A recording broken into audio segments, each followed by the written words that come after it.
Hi, my name is John Whitehead and welcome to this week's video blog post. I'm a leadership and executive coach and I coach senior and emerging leaders in organizations.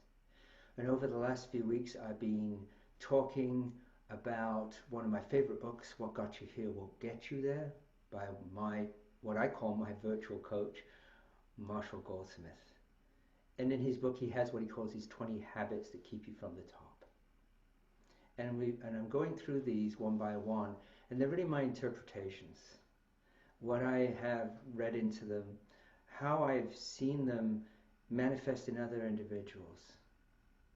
And so in this week's topic, I want to talk about his fourth, which is making destructive comments. Making destructive comments. Now, one of the other models that I use in my coaching world is Social Styles by Traycom. It's very similar to DISC. And in the Traycom model, they talk about our backup behaviors, the behaviors we do when we're under stress. And there are four, because there are four basic behavioral styles. The first behavioral style is being autocratic. It's a driver style. And under stress they become autocratic.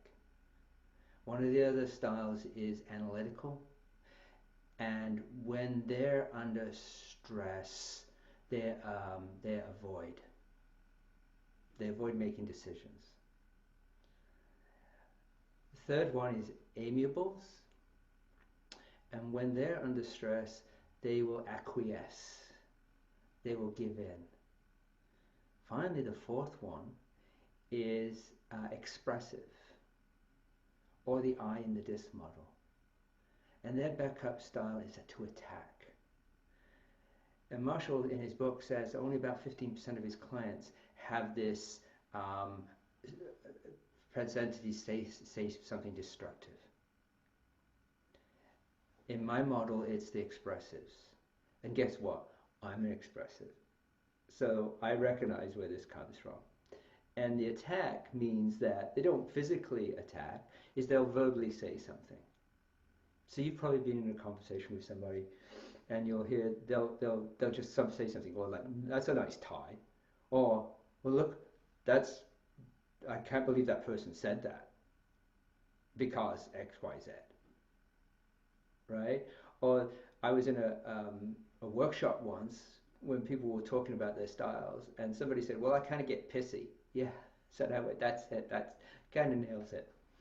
You know, they say something without, just comes out of the mouth. It's emotional. And so Marshall lists this as number 4 in his 20 habits that keep you from the top. So again, it's about needing to be more self-aware as a leader, being self-aware enough to recognize that if that is my tendency, what do I need to do? How can I, in this case, slow down and check out my emotional stance so that I don't say things like that? And I have to say, I've personally improved. It still happens, but it's because I've become more self-aware about it. And if I have a client that I'm working with, that's what we try and do, is help that client become so aware, more aware of that's how they tend to behave, that's how they tend to react, and to put themselves in a position to slow down and check their emotional stance. Now again, if you're working with a leader who tends to do that, there's not very much you can do yourself personally about it, but maybe recognize that that's their style and that's who they are.